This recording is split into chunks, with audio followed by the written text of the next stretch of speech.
I have lived long enough to know the sound a house makes when it is lonely. It is not the groan of bad timber, not the rattle of loose tin or door unlatched. It is a smaller sound, and it comes when the night is windless and the stove fire curls down to ash. A house will take in a breath it does not need and let it go again, and you will swear you heard someone shift their weight in the next room. I used to lie awake and listen to that emptiness settle around me like cold, and some winters it felt like a second body in the bed. You do not forget nights like that. They lay their length across your years and measure you against themselves. I am telling this because there was a time I believed a man could make a life out of work alone. I was good at it. The work on my place out by Silver Creek had a quiet to it I thought I deserved. Dawn came up pale over the breaks. The grass held frost like glass, and the pump handle hit the web of my palm in the same place every morning. I knew where the cattle would shade off by noon, knew how the creek sounded when rain in the high country was working its way down. I had a system for every job and a drawer for every tool. I was a man with answers any time the land asked a question, and that can look like strength from the outside. But there are answers a man gives himself that are worse than lies. I did not admit it then. My name is Eli Grant, and if you ask the town, they will say I turned away more women than the county dance turned away drunks. Maybe that is true. What I know is this. After a few mistakes, you pay for too long. You start calling fear by finer names. You call it caution. You call it standards.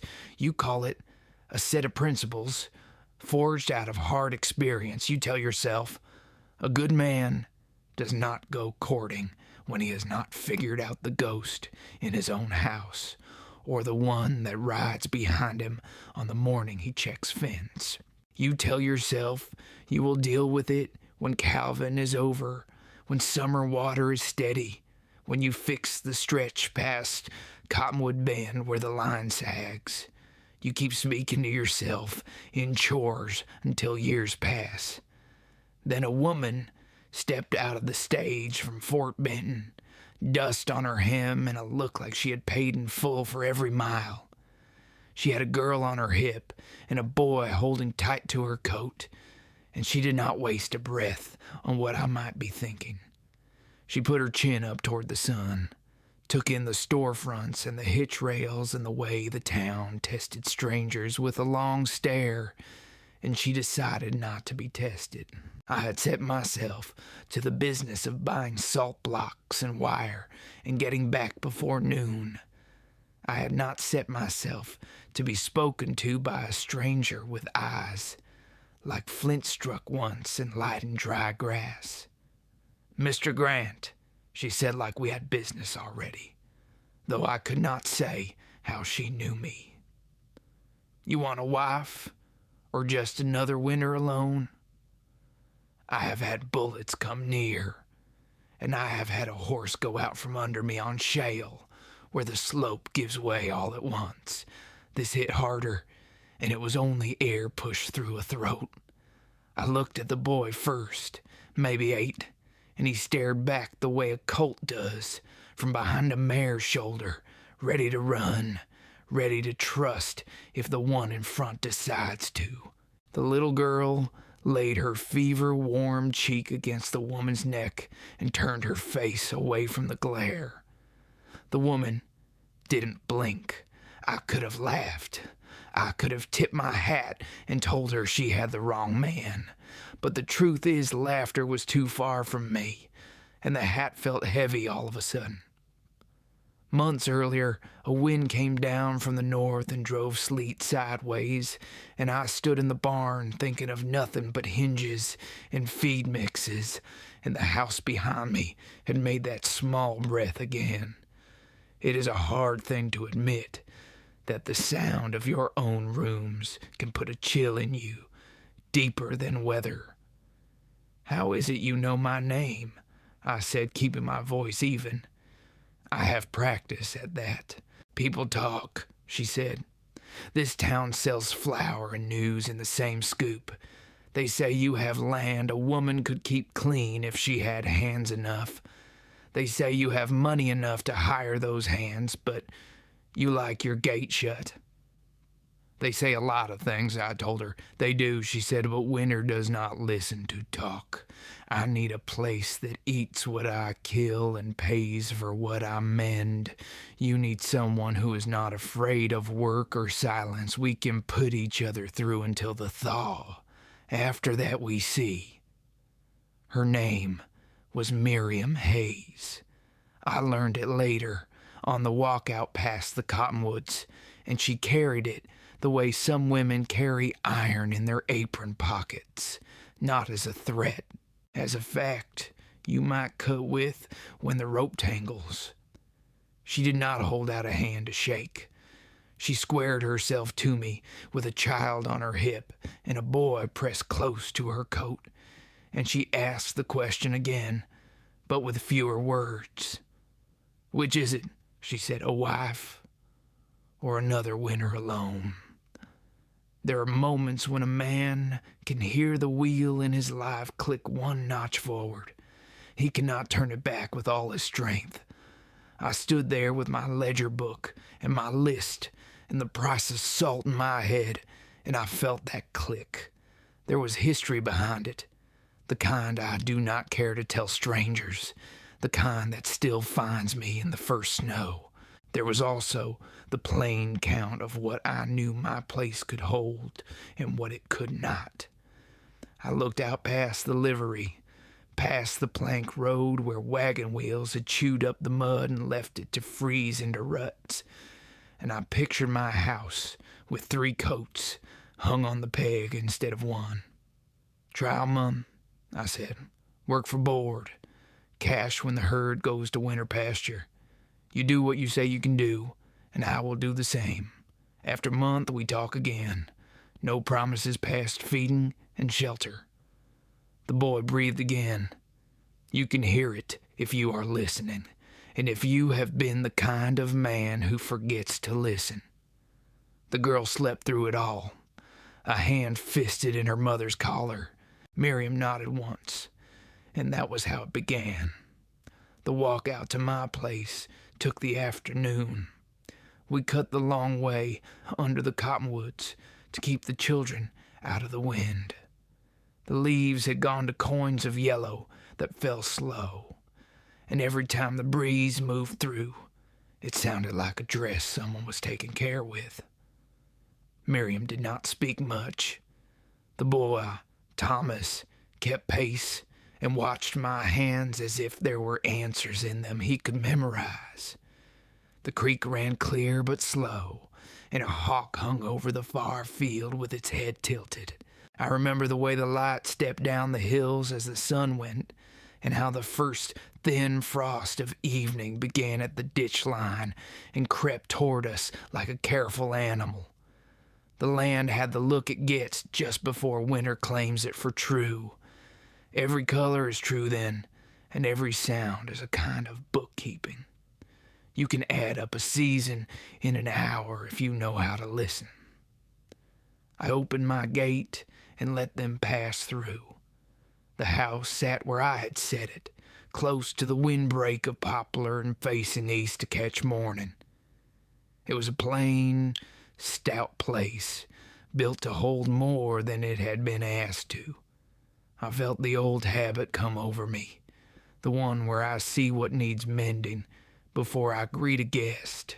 The hinge on the back door, the paint gone to powder at the sill, the way the eaves took snow and held it when they should have let it slide. I nearly spoke about those things, as if a list of chores could take the weight out of what we were doing. Instead, I said, "This is home." The word landed between us and did not break.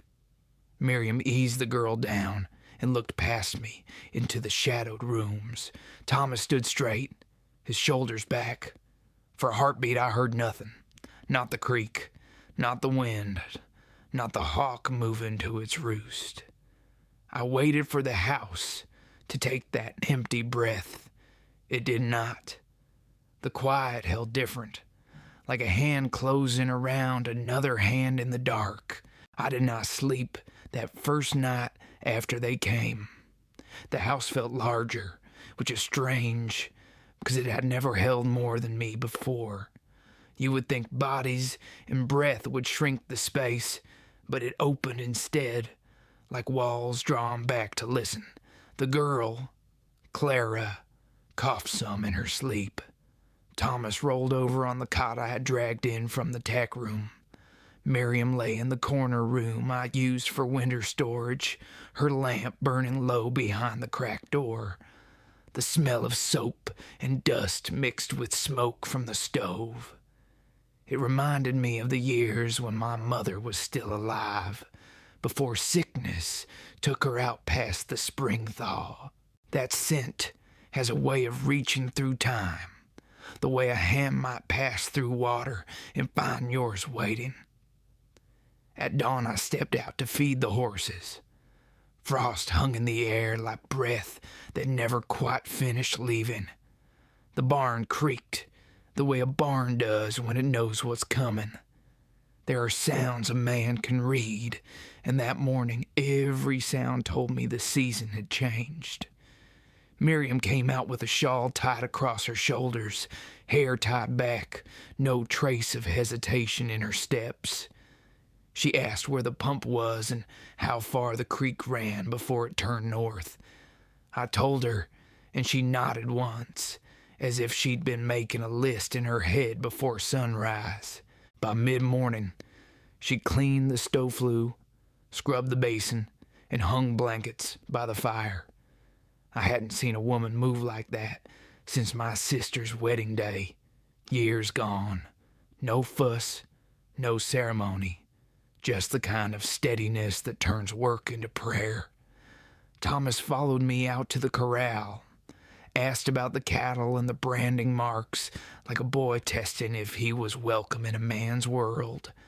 I said little, but I handed him a rope, showed him how to coil it and throw, how to watch the loop fall open instead of forcing it. He missed a course. I told him to try again. The second throw caught the post clean. He grinned, shy but bright, and for a heartbeat I forgot how long it had been since laughter lived here. Around noon, clouds thickened to the north. The light turned the color of old tin. I knew that look, the sky preparing its reckoning. Out here, the weather doesn't sneak up. It warns you with silence first. Miriam watched it too, the way her eyes narrowed, calculating not fear, but distance. She said nothing, went inside, and came back with the wash half done and a plan in motion. "You'll want the stock closer," she said, "and that lean-to won't hold against hail." I almost told her I'd managed storms before, but there was no point. She'd already tied a rope line between the porch and the barn so the children could find their way if the sky went white. Practical, plain. I respected that more than I could say. By evening, the wind came down the gulch, sharp enough to cut breath. The first stones of ice hit the roof like small fists. Clara cried once, frightened by the noise. Thomas held her, the way a boy too young to be a man still knows how to comfort. Miriam closed the shutters and checked the stove's draft. When she looked over, I saw something in her eyes that wasn't fear, not quite, something closer to memory. "You've seen worse," I said. She nodded. "I've survived worse," she answered. The storm kept on, like it wanted to prove her wrong.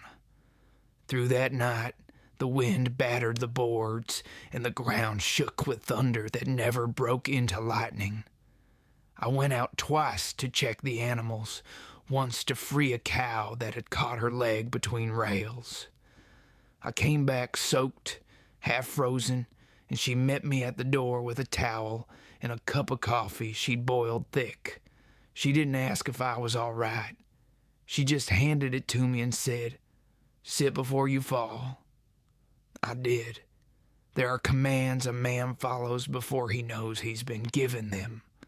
When morning came, the world was silver and wrecked. The fields lay flat under a crust of ice, trees bent like men bowing too long. The roof held, though one shutter had torn free and lay half buried. We walked the property together. Miriam with her skirt pinned up, Thomas trotting behind, the girl asleep in a sling across her chest. Every fence post was glazed, every trough split. "You'll lose a few head," she said softly, not as comfort, but as fact. I nodded. "Could have been worse," I said, "and it could have." That afternoon, she helped me dig out the barn doors. Her hands were red raw, the nails chipped, but she didn't stop. When I told her she should rest, she gave a small laugh that had no humor in it. "Rest?" she said. "I tried that once. It didn't take." The line landed in me like a nail driven straight. I didn't ask what she meant. Some things aren't spoken early, not between people who might need to depend on each other before they trust each other. That night, we sat by the stove. Thomas slept near the fire, his hand curled around a stick of kindling like it was a weapon. Miriam mended a shirt I'd torn, and I watched her needle flash in and out of the cloth. Outside, the wind slowed, and in that pause the house made its first easy sound in years. A crack, a sigh, but not empty this time. She must have heard it too, because she looked up and said, "It's settling." I said, "It's breathing." We both smiled, quiet as prayer. I found myself telling her things I hadn't spoken in a long while. How the ranch came to me after my brother drowned in the spring floods. How I tried to run it right, keep it clean, keep it alone. She listened without interruption, only her hands moving. When I stopped, she set the shirt aside, leaned back, and said, "You've been keeping ghosts on payroll, Mr. Grant." I wanted to deny it, but her voice made it sound like truth already known. "Maybe," I said, "and they work cheap." She smiled again, smaller this time, but it stayed. Later, when the lamps burned low, I walked outside. The moon had broken through, laying its cold light across the fields. The ice shone like armor on everything it touched. I could see our footprints from earlier, 4 sets crossing toward the barn. For the first time, they didn't look lonely. By the next morning, the air held that brittle quiet that comes after a storm, when the world waits to see what survived. The frost clung to the fence lines, and each wire hummed faintly in the cold. I stepped out early, before the others stirred, and watched the sun cross slow over the horizon, its light thin as the blade of a knife. The smell of smoke from the chimney followed me, soft and alive, and for a moment I forgot that it came from someone else's hand. Inside I heard small movements, the sound of a woman tending a fire, a child coughing, the creak of boards beneath bare feet. It had been years since those sounds belonged in my home, and I stood there listening, as if they might vanish if I turned away. When I came back in, Miriam had coffee on the stove and a half loaf warming near the grate. She didn't greet me. She just nodded once, and that was enough. Thomas asked what we'd do about the stock. His voice still had the rasp of sleep in it, but the question was sound. I told him we'd count what was left, move the weaker ones toward the sheds, and dig out the watering holes by noon. He nodded, already pulling on his boots. There was something steady in that boy, like he'd been taught that doing was the same as praying. Out in the pasture, we found 3 head, frozen against the wire. We cut them loose and left them for the coyotes that would come by nightfall. The rest of the herd stood slow-moving and dazed, their coats glazed with frost. I could feel the ache in my hands by the time we finished, but the work was clean, and that kind of work keeps a man from thinking too much. Miriam brought water out in pails, her breath showing in clouds. She didn't speak, just handed me a dipper and went about checking the sheds as if she'd done it all her life. By midday, the sun found strength again, and the ice began to weep from the eaves. She called the children in for lunch, and I followed after. Inside the house felt warmer, not from the fire alone, but from the sense of something shared. She'd set bowls out, beans and salt pork, nothing fancy, but I've forgotten how a meal tastes when it's cooked by someone who means to stay alive. When we finished, she said, "You'll need the south fence seen to before the thaw. It's leaning bad." I studied her a moment, curious how she noticed. "You've been looking around," I said. "A woman looks," she answered, "especially when she plans on surviving the place." I smiled before I meant to. She saw it, but didn't call attention. She just gathered the dishes and started washing. Sleeves rolled to her elbows, arms thin but strong. There was a rhythm to the way she moved, measured, certain, like someone who'd run out of time for doubt. The days that followed were quieter. We worked without much talk, but the silence wasn't empty anymore. Thomas learned quick how to swing a gate without spooking cattle, how to patch a fence tight, how to read a sky. The girl followed Miriam everywhere, dragging a rag doll that had seen better years. I found myself listening for her laughter, the way I used to listen for the wind before rain. One night, I woke to the sound of the girl coughing hard. It was deep, wrong. I struck a match and went to their room. Miriam was already up, her hand on the child's forehead, her face pale in the lamplight. "Fever," she said, voice steady but tight. "Came on sudden." We did what we could. Cool cloths, broth, prayers neither of us spoke out loud. The fever climbed anyway. I'd seen sickness take people fast out here, seen the way it strips a house of sound, how it leaves the air too still. Thomas sat near the bed, eyes wide, jaw clenched, like a man trying to keep from breaking. By morning, the girl was worse. Miriam's hands trembled when she wrung the cloth. She looked at me once, and in that look was every loss she'd carried across every mile to get here. "We need the doctor," she said, and her voice cracked on the word. The doctor was 6 miles east, across a stretch of washed-out road in a frozen creek. I saddled my bay and didn't bother with breakfast. I'll go," I said. She started to protest, but I shook my head. "You stay. Keep her breathing." The ride out was brutal. Wind cutting like knives, snow still soft where it had drifted.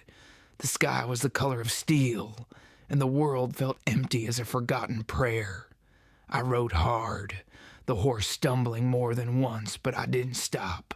The thought of that child's small hand, burning against her mother's skin, pushed me harder than sense should allow.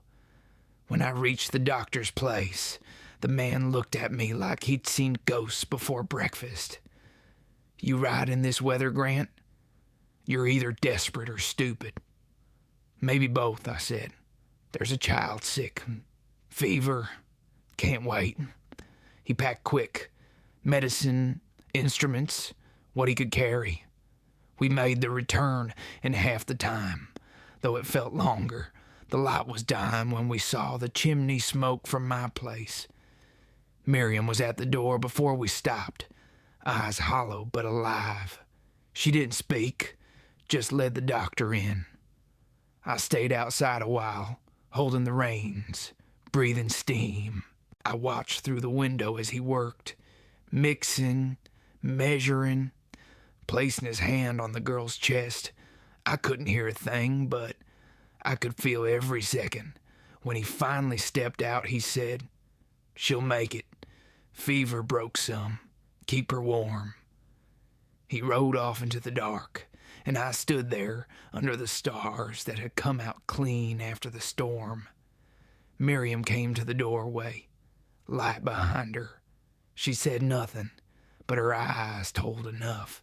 There was gratitude there, and something heavier, something that scared me more than any storm. That night, when I lay down, the house made its soft breathing sound again, but this time it wasn't lonely. It was tired, yes, but it was alive, and so was I. When dawn came again, the light was soft, like the world had decided to spare us for one more day. The girl's fever had broken sometime near morning. I could tell from the way the air in the room had changed, the kind of quiet that follows a long fight. Miriam sat slumped in the chair beside the bed, her head tilted back against the wall. Eyes closed, one hand still resting over Clara's blanket, as if to keep the child from slipping away again. I didn't wake her. I stood in the doorway and watched the color return to the girl's face, a pale pink that hadn't been there in 2 days. There are few sights that can make a man feel small in the best way. That was one of them. It reminded me how fragile everything I'd built really was. The fences, the herds, the habits. All of it meant less than the sound of that little girl's breathing in a room still warm from the night stove. When Miriam stirred, she looked at me and managed a smile that wasn't practiced. "She's sleeping easy," she whispered. Her voice was worn thin, but there was pride in it too. I nodded. "You should do the same," I said. "Rest a while." She shook her head. "Oh, rest is a luxury. I'll sleep when I stop hearing her breathe." There was no arguing that, so I went outside to feed the horses and clear the yard. The storm had left the land bruised. Branches lay snapped across the path, and drifts still held their shape like ghosts clinging to the ground.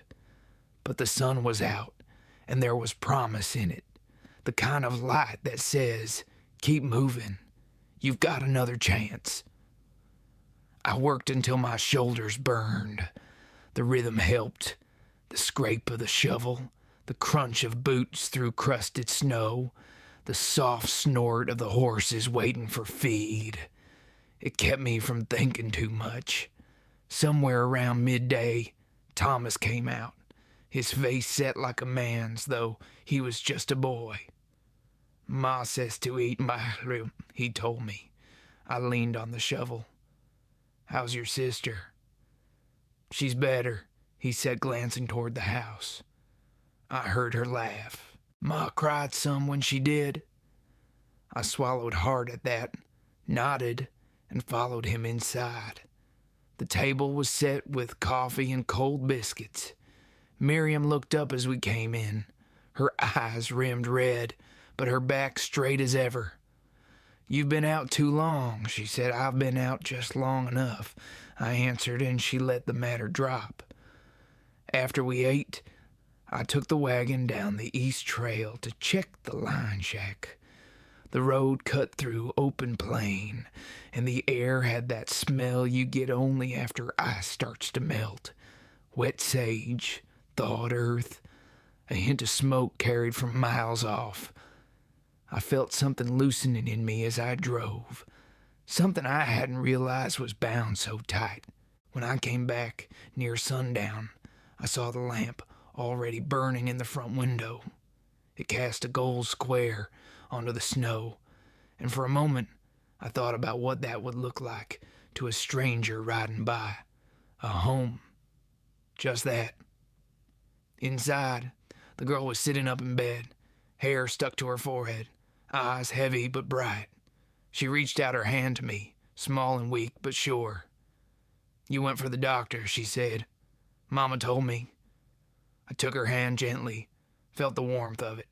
"I did," I said. "You scared us some." She smiled. "I'm sorry." Miriam stood behind her, quiet. There was a softness in her face I hadn't seen before. Not the hard kind of strength that fights, but the kind that endures. Later, when Clara slept again, she came to where I was mending a harness near the fire. "I owe you thanks," she said. "No debt between us," I told her. She shook her head. "There's always debt. We just choose what kind." I didn't know what to say to that, so I said nothing. The room was full of the sound of the fire chewing slow through its wood, and for once, that was enough. Days went by. Clara grew stronger. The thaw came quicker than I expected. Mud rose up from under the snow, thick and mean, and I found myself fighting it at every step between the barn and the pasture. Miriam worked beside me without complaint, sleeves rolled, hair pulled tight. She'd earned the land's respect in a way few ever did.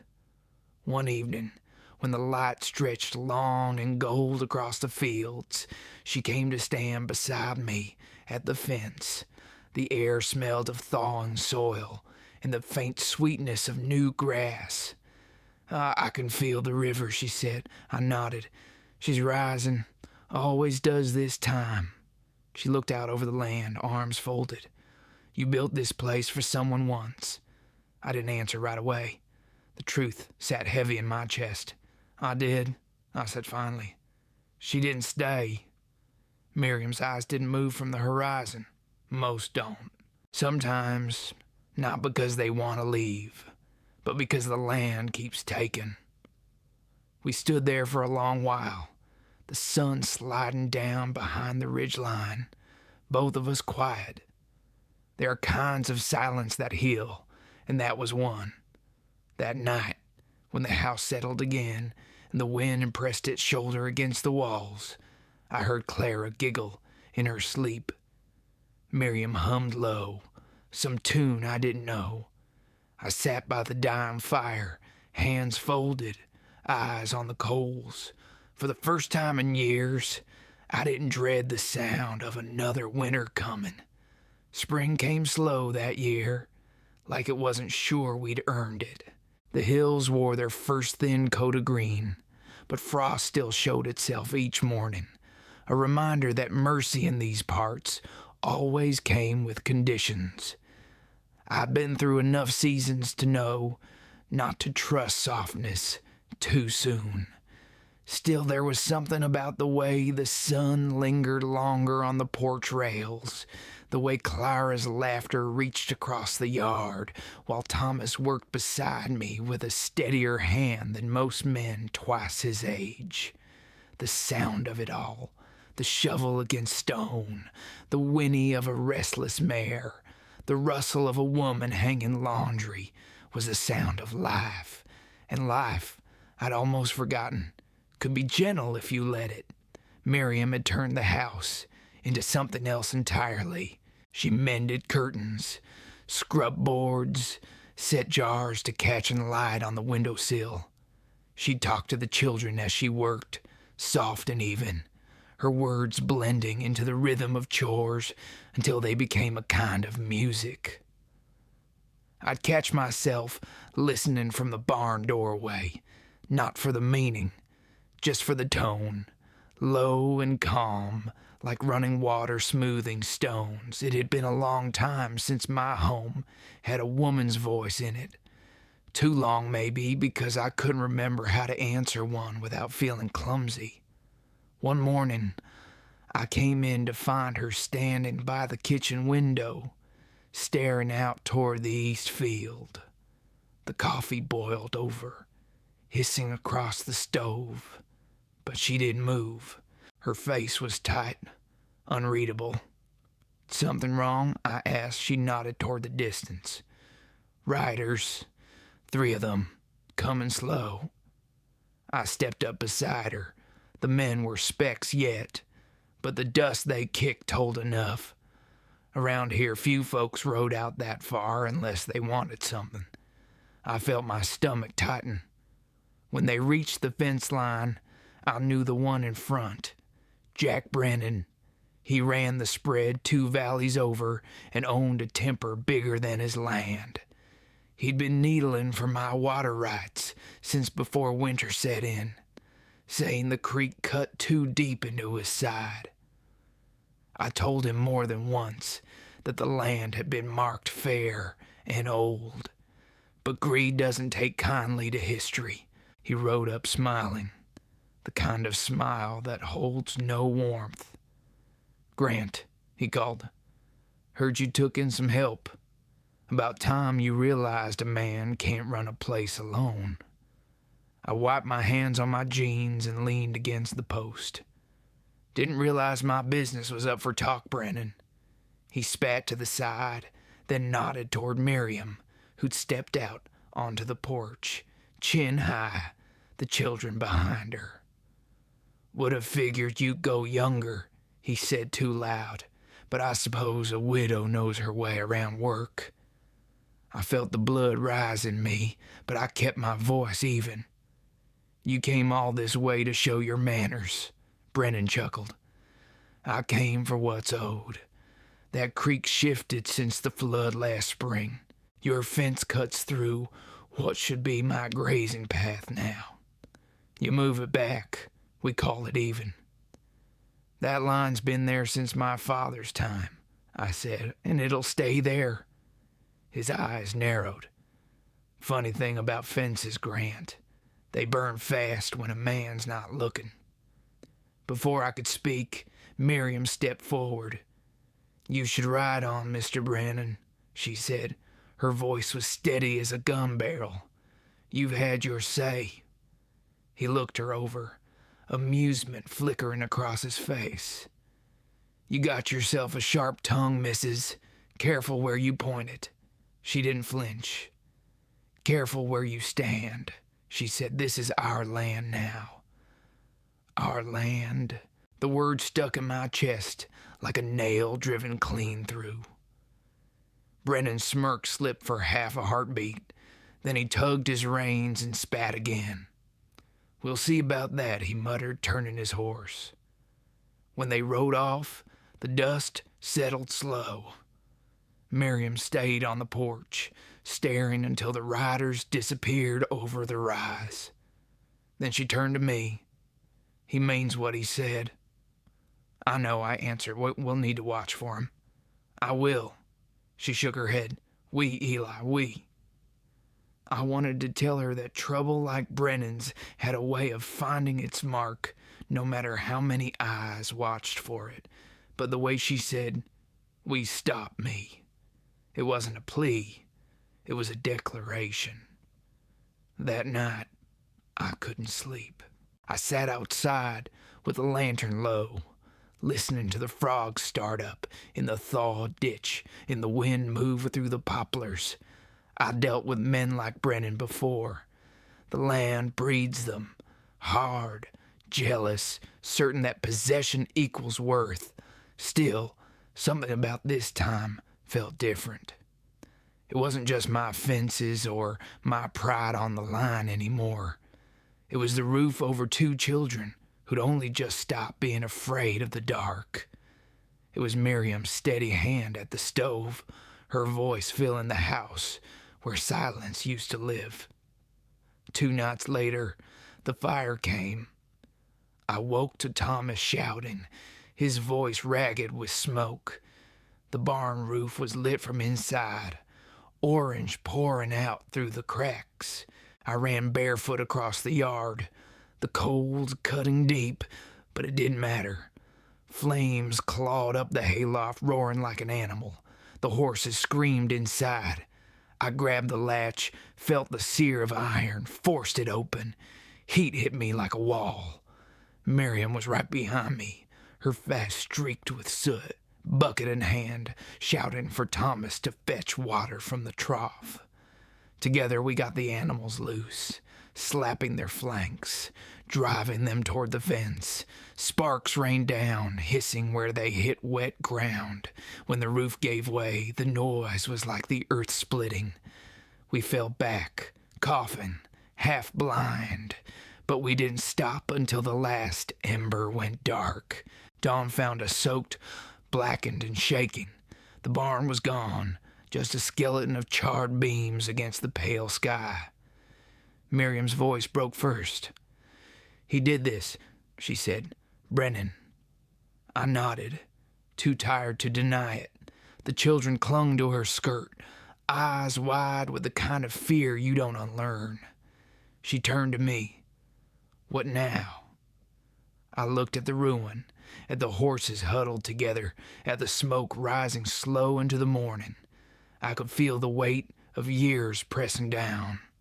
All the old habits whispering, "Keep quiet, rebuild, endure."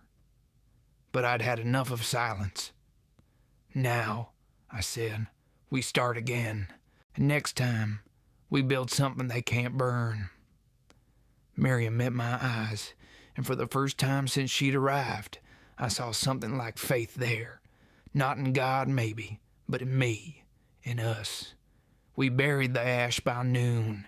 The smell of it clung to everything, hair, skin, even the inside of my coat. The barn had stood since my father's time, built with hands long gone now, and losing it felt like cutting out a piece of memory. Still no one spoke of grief that morning. There was work to do. Thomas hauled what boards we could save. Miriam sorted nails into a tin, setting aside anything straight enough to reuse. The girl sat near the porch steps, humming to herself, tracing shapes in the soot with her finger. Every now and then she'd look up, and I'd catch the question in her eyes, the kind a child doesn't ask out loud. "Are we safe?" When the sun hit its highest, I walked down to the creek. The ice had broken days earlier, and water moved low and brown, full of silt from the thaw. Across the bank I saw tracks, fresh ones, horses, 3 at least. The edges were sharp, not yet softened by wind. Brennan had been close enough to watch the fire burn.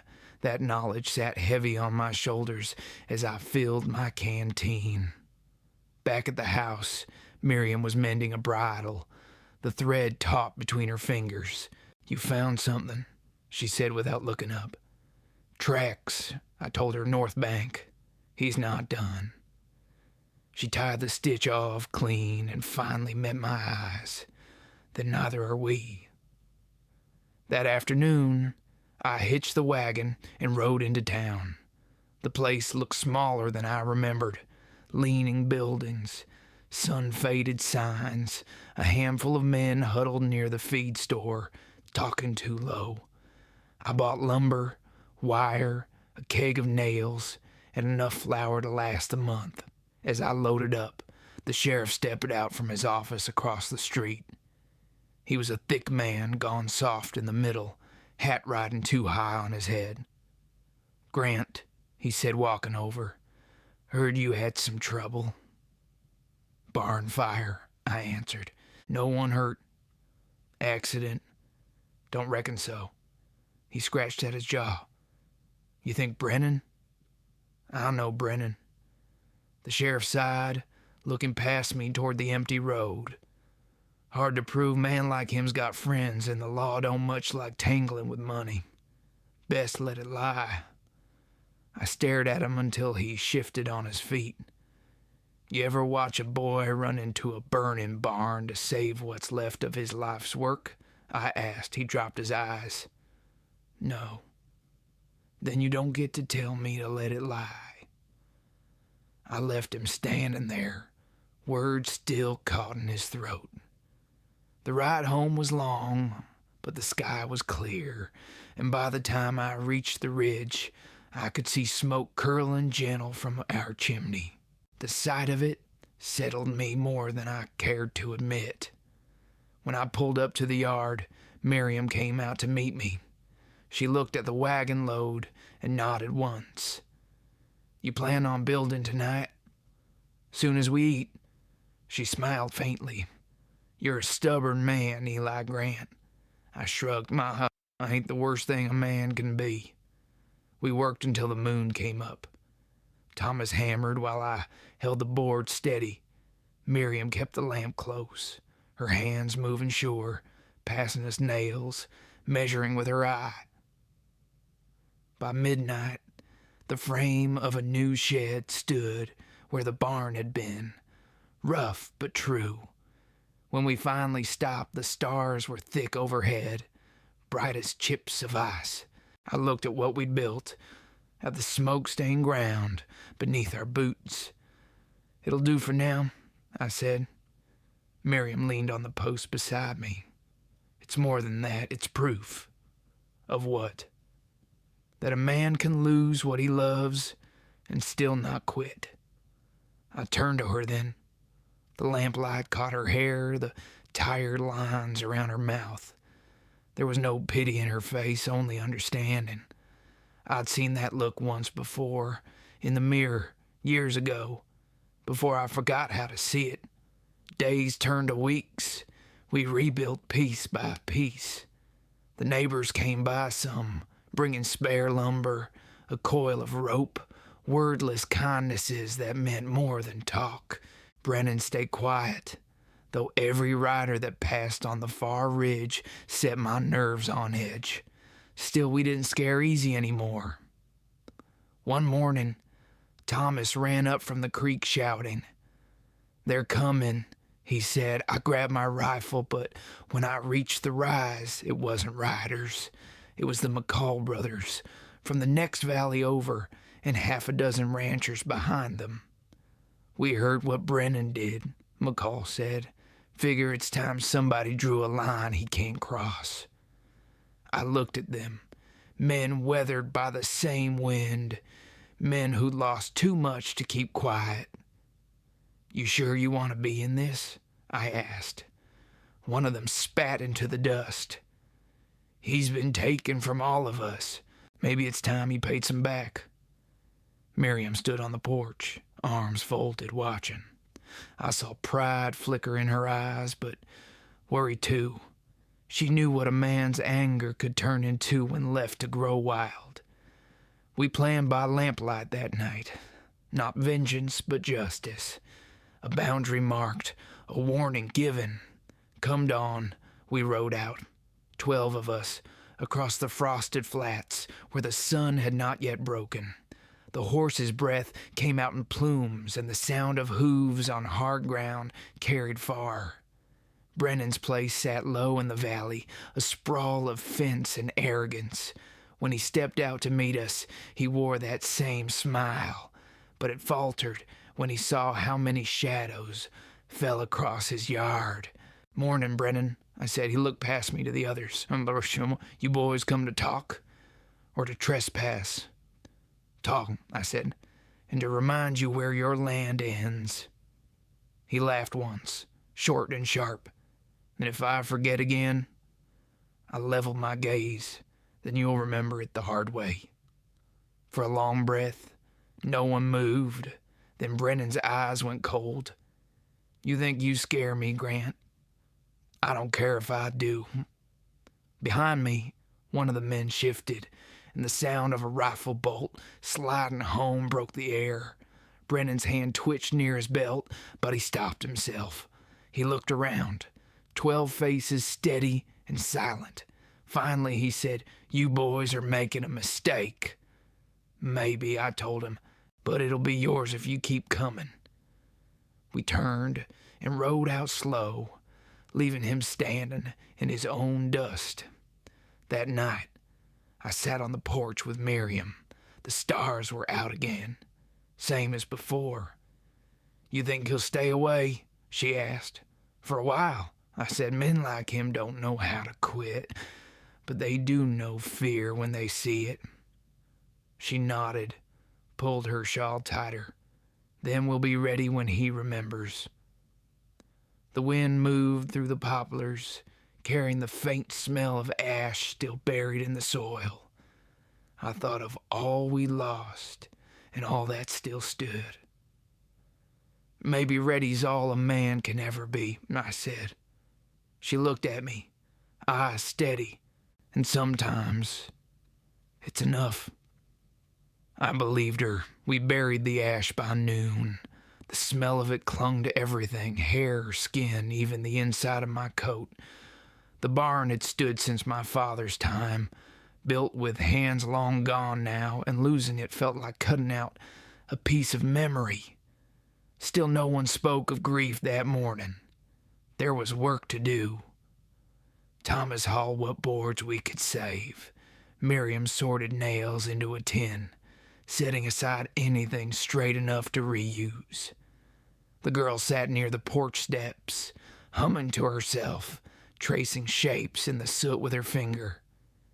Every now and then she'd look up, and I'd catch the question in her eyes, the kind a child doesn't ask out loud. Are we safe?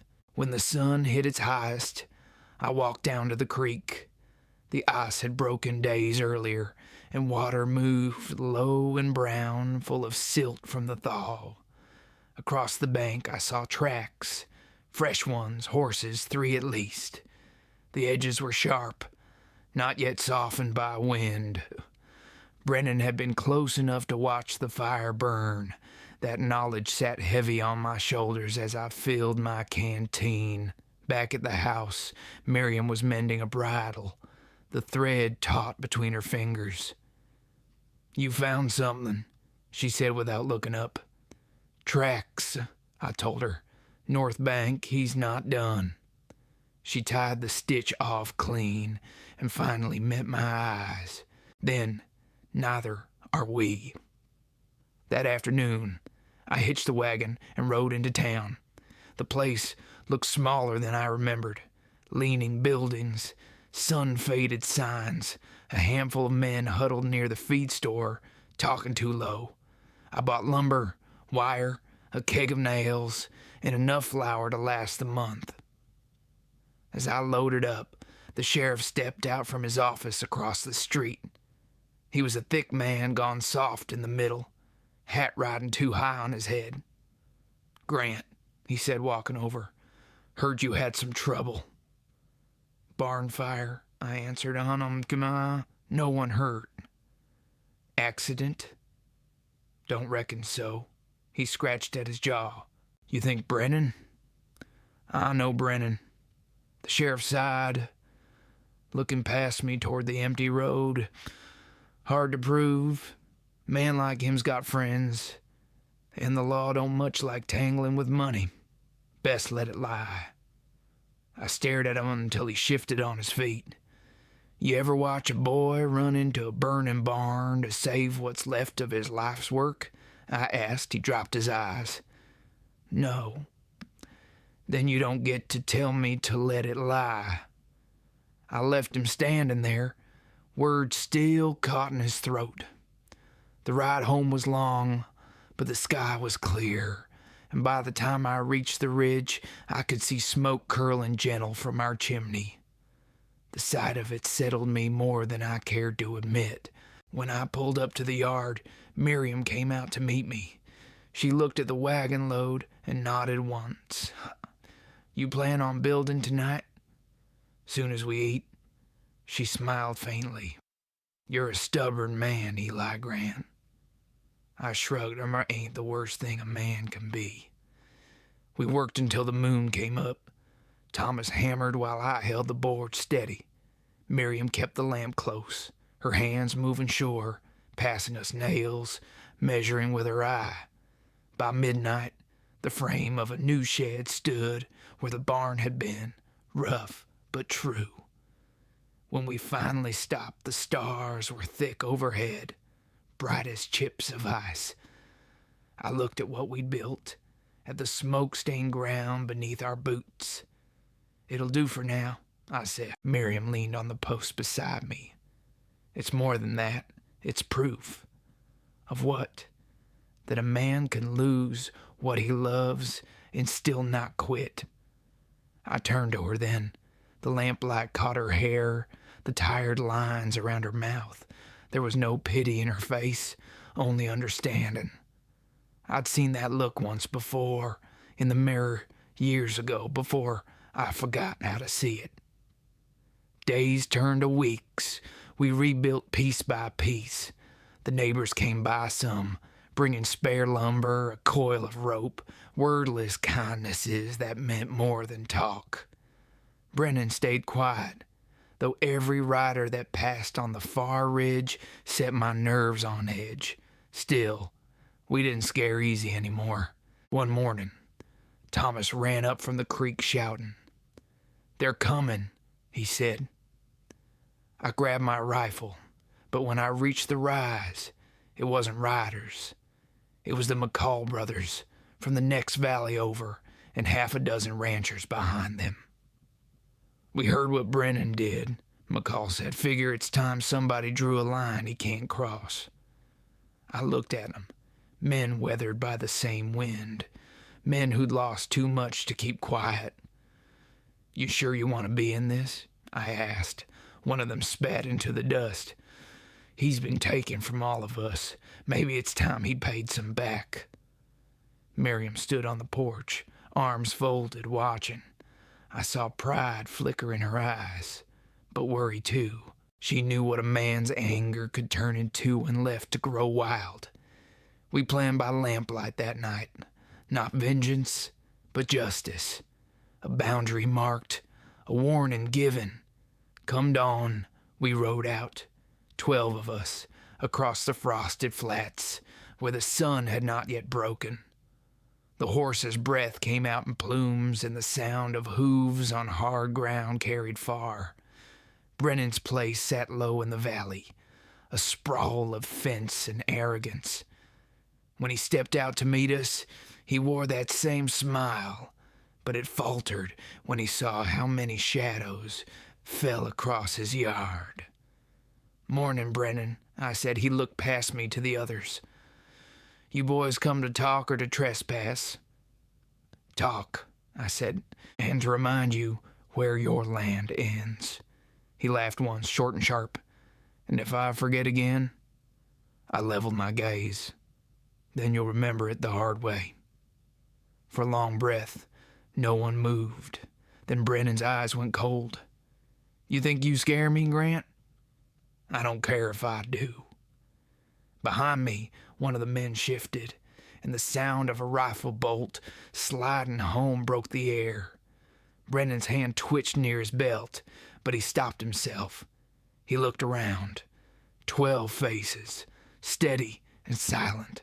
Finally, he said, "You boys are making a mistake." "Maybe," I told him, "but it'll be yours if you keep coming." We turned and rode out slow, leaving him standing in his own dust.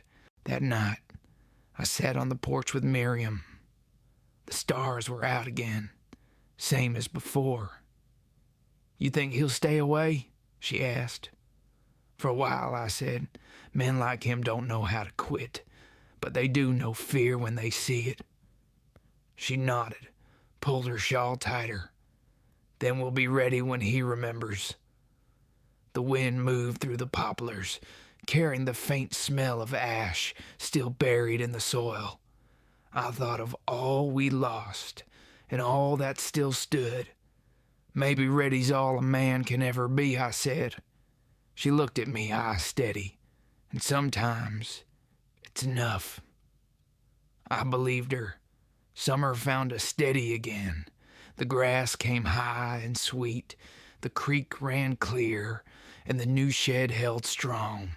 We'd worked through the ache of loss until it became something else. Muscle, memory, a kind of quiet pride. There were mornings when I'd wake before dawn and watch the light break across the land, and it almost felt like peace. Not the loud kind that shouts victory, but the soft one that whispers, "You're still here." Miriam had taken to walking the fence lines with Thomas every other day. She said it was to check the wire, but I think she liked the space, the way the land spoke when no one else did. She'd come back with her boots muddy and her sleeves rolled, eyes bright from the wind. Sometimes she'd stop beside me while I was cutting hay and say, "It's good land, Eli. It listens when you work it." I'd nod, not trusting myself to answer.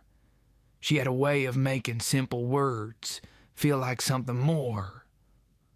Clara followed her everywhere now, a shadow in a cotton dress.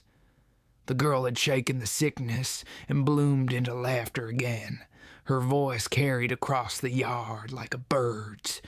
I'd catch her singing to the chickens, to the wind, to her doll, and I'd remember the sound of my sister when we were children.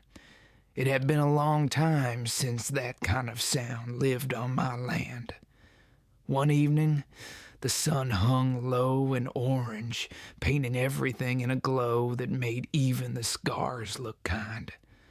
I was oiling tack when Miriam came out, wiping her hands on her apron. "You ride tomorrow?" she asked. "I do," I said. "Into town. Supplies. Maybe word from the McCalls." She hesitated, then said, "Take Thomas. He's near 12. Time he saw more than fences." I studied her a moment. "You trust him to handle the ride?" She smiled faintly. "He trusts you to teach him." So the next morning, we saddled up before sunrise. The air was cool, the sky wide open. Thomas sat straight in the saddle, proud but quiet. The boy had learned the value of silence from this place, how the land favors those who listen. We rode in long stretches without talk, just the sound of hooves and the creak of leather. About halfway to town, he asked, "You ever think about leaving?" "Leaving what?" I said. "This, the ranch, the quiet. Seems like the world's bigger than what we can see." I looked at the horizon. "Maybe it is, but bigger doesn't always mean better.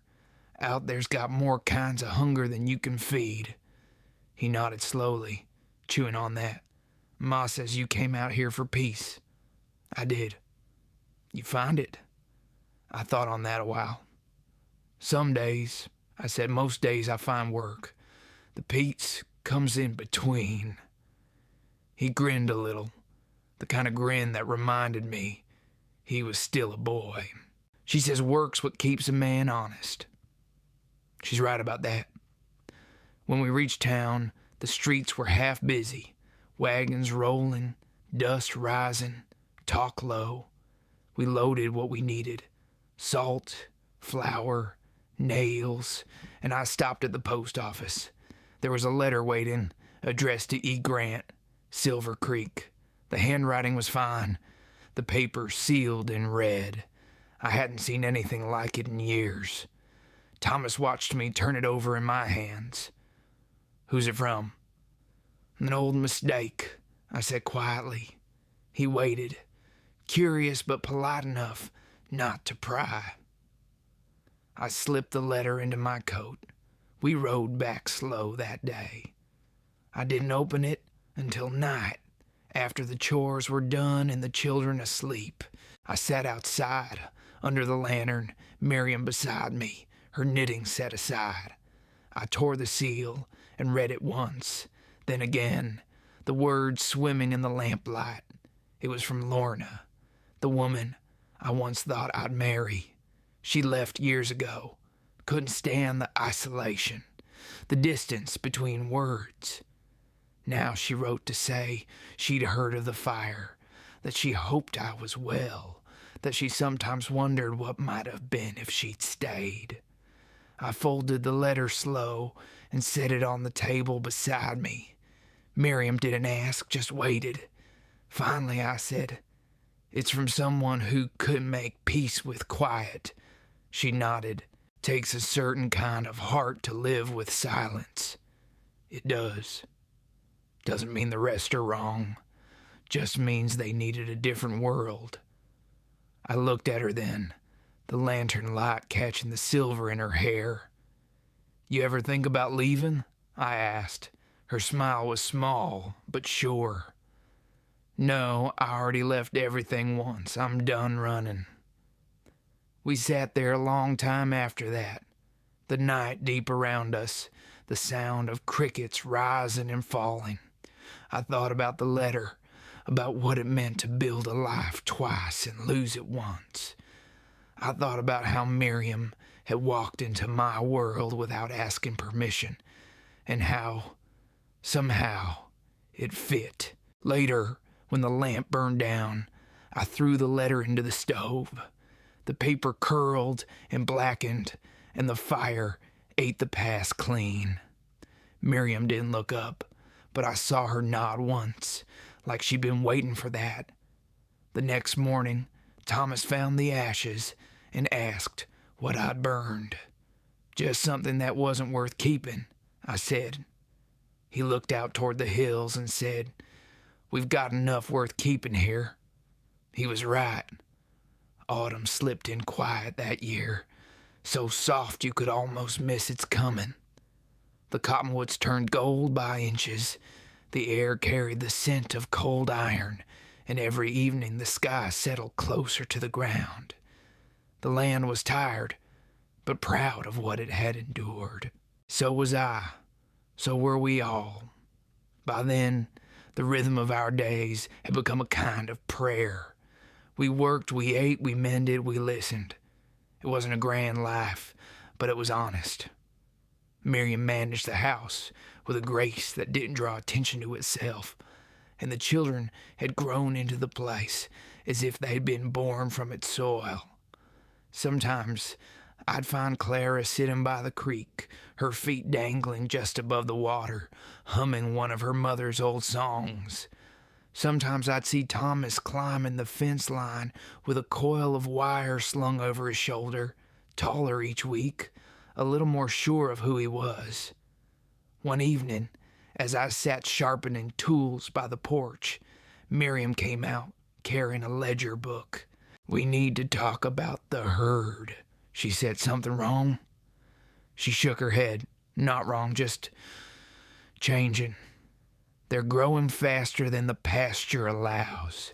If we don't trade a few before the snow, we'll be feeding ghosts by February." I smiled faintly. "You sound like you've done this before." Living poor teaches a woman to count before she dreams. I took the ledger from her and flipped through the pages. Her numbers were clean, measured, exact. "You've got a good head for this," I said. "I've had to," she answered. "Men I've known never stayed long enough to help." The way she said it, without bitterness or sorrow, cut deeper than any complaint could have. I wanted to say something decent, but the words sat heavy in my throat. Instead, I nodded. "We'll sell 10 head, maybe 12. She looked up, meeting my eyes across the lamplight. "You trust me with that?"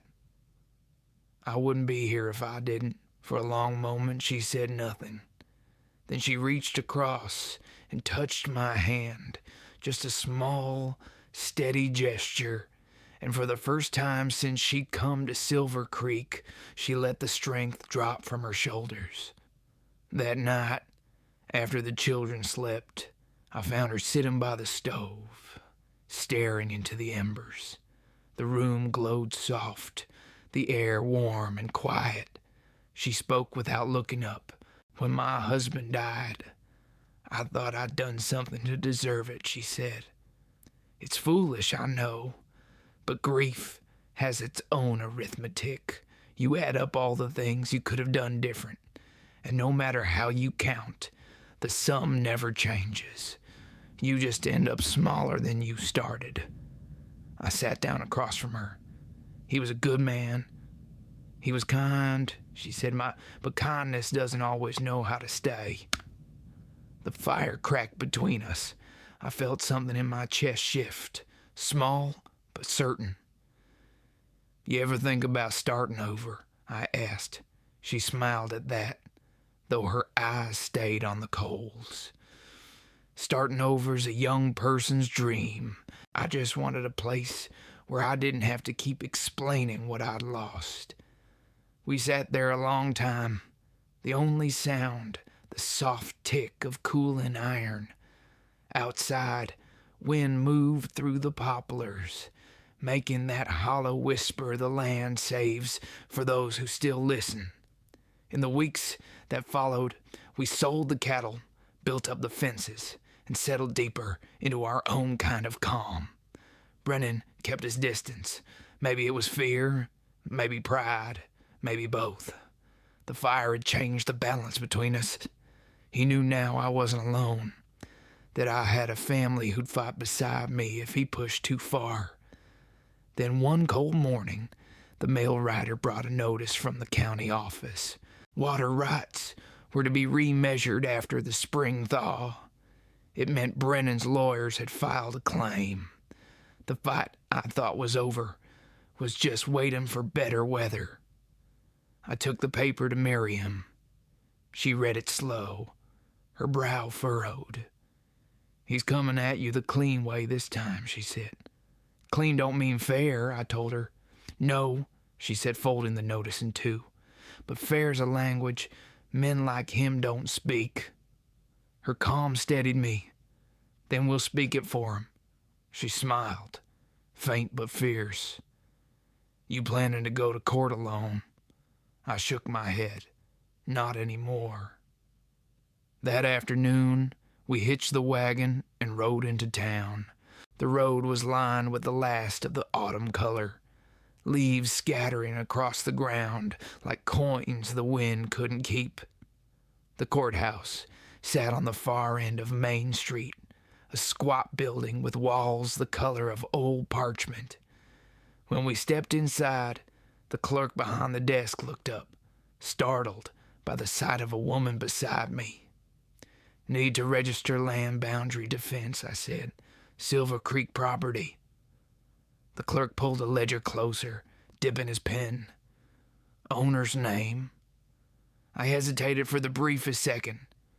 "Eli Grant," I said. Then I glanced at Miriam, standing straight and calm beside me, and Miriam Hayes. Her eyes widened a little, not in fear, but in question. I turned to her. "You said we?" "I meant it." The clerk cleared his throat. "That'll require joint signature," he said. I nodded. "We'll sign." Outside, the wind had turned sharp again, carrying the smell of snow from the mountains. Miriam stood beside me on the courthouse steps, holding the paper against her chest. "You just made this ours," she said quietly. "It already was," I told her. "Now it's written down." She smiled then, a real one, wide and unguarded. "You're a hard man to figure, Eli." "Most men worth keeping are," I said. The sun broke through the clouds. Just then, pale and cold but sure, the world seemed to pause under it, waiting. And in that stillness, I felt something I hadn't in years. Certainty, not the loud kind, but the steady pulse of belonging. That night, back home, I hung the papers above the hearth where the fire could light their edges. Miriam watched me do it. "Feels strange," she said, after so long wandering, "seeing my name tied to something that doesn't move." I looked at her, at the children asleep behind the curtain, at the slow breathing of a house that had finally learned how to rest. "You earned it," I said. She nodded once. "So did you." We didn't speak again for a long time. The only sound was the fire's low hum and the winter wind pressing gentle against the walls, not like an intruder anymore, but like an old friend come calling. The first snow of winter came at dawn, soft and without warning. I woke to the sound of it brushing against the window, that faint hiss like breath drawn in and never quite released. The land outside had turned to white in a single night. Every fence post, every branch, every track from yesterday gone under a new beginning. The world felt clean, almost forgiving. Miriam was already up, stirring the stove, her hair tied back, the glow from the fire touching her cheek. She looked over her shoulder and smiled when she saw me. "Mornin'," she said. "Mornin'," I answered. She poured coffee, handed me a cup. "You sleep?" "Some," I said, "long enough to forget the sound of the wind." "That's all any of us can hope for," she said. The children were slow to wake, tangled in quilts, cheeks pink from the cold that had crept in overnight. Clara wanted to see the snow first, so I lifted her up to the window. She pressed her hands against the glass, eyes wide. "It's like the sky came down to stay," she whispered. Miriam smiled at that. "It always does for a while." After breakfast, I stepped outside. The snow had come even and deep, muffling the world. The horses stood close to the fence, steam curling from their nostrils. I walked the yard, the sound of my boots swallowed up with each step.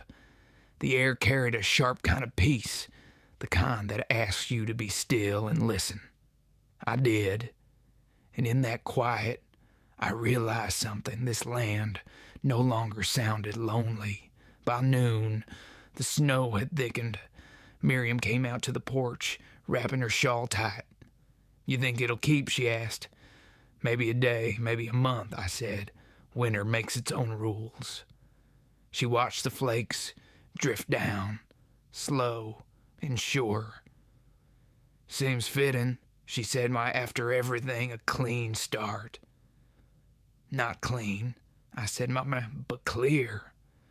She nodded, understanding the difference. We spent the next few days snowed in.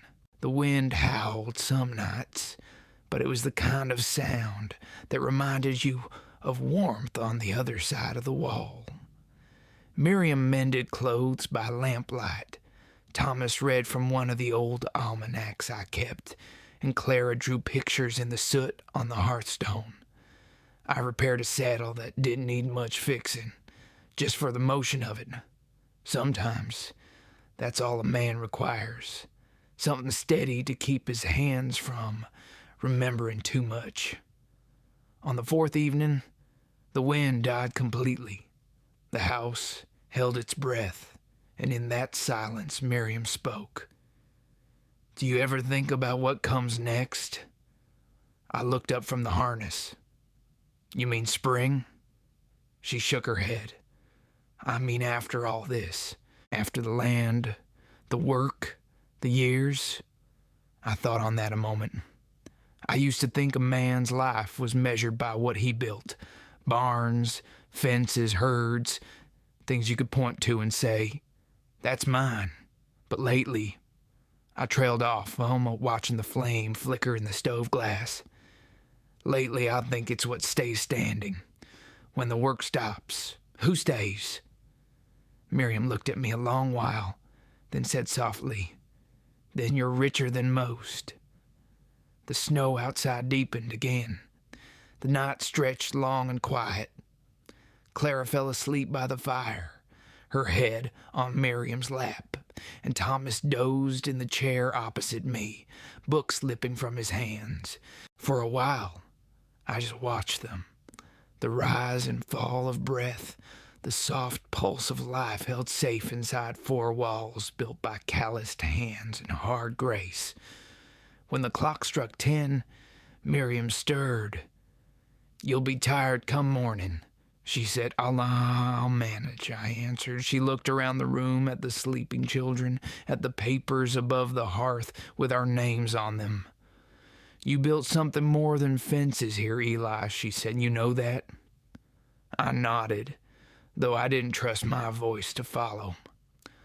Outside, the The snow eased to a fine dust, each flake catching the lantern light through the window. I stepped out to the porch one last time before sleep. The cold bit sharp but clean, and the stars hung bright and low, close enough to touch. I could see my breath drift away into the dark, and I thought of how everything in life moves like that, seen for a moment, then gone, leaving only the warmth behind to prove it was ever there.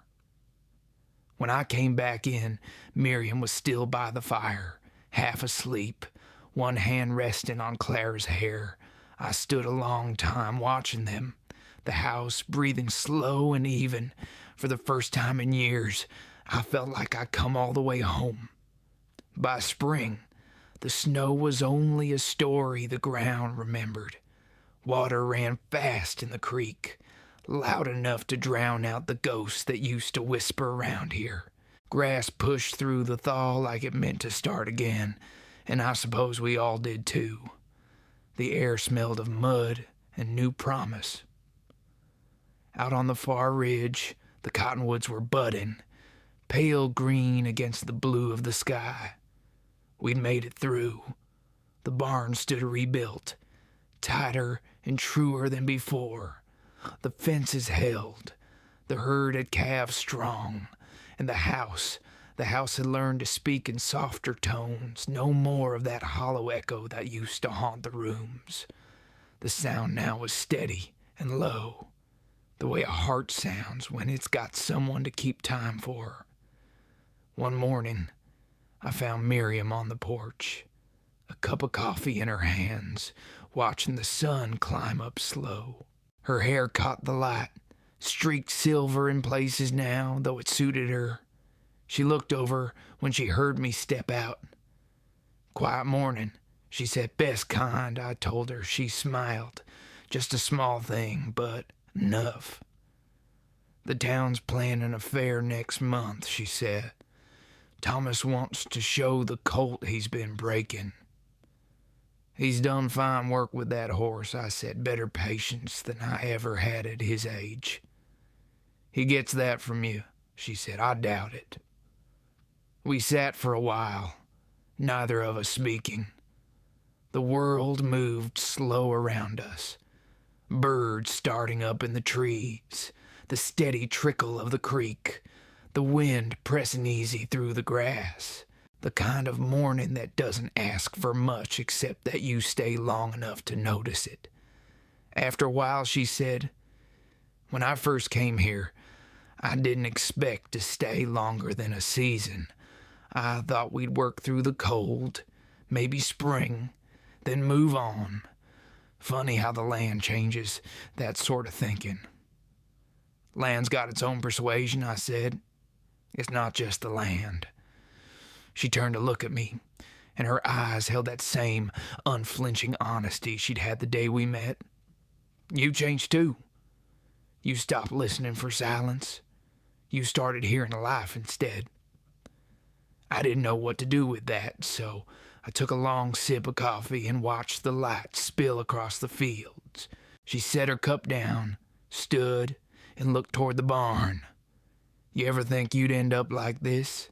she asked. "Like what?" "Content." I thought on that for a bit. "No," I said, "but it fits better than I thought it would." She laughed softly. "It does." Later that afternoon, Thomas rode out with his sister perched behind him, her laughter spilling into the wind. Miriam watched them until they disappeared over the hill. "They'll go farther than we ever did," she said. "That's the point," I told her. We walked down to the creek together. The water was cold and clear, the stones slick under our boots. I bent to pick one up, flat, smooth, shaped by time. I skipped it once, twice, 3 times before it sank.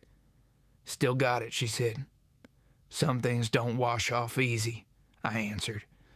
We stood there in the hush that follows a good laugh, the kind of quiet you don't need to fill. The land stretched wide around us, and for the first time in my life, it didn't feel like it was asking anything of me. It just was. When we got back to the house, the light was going soft again.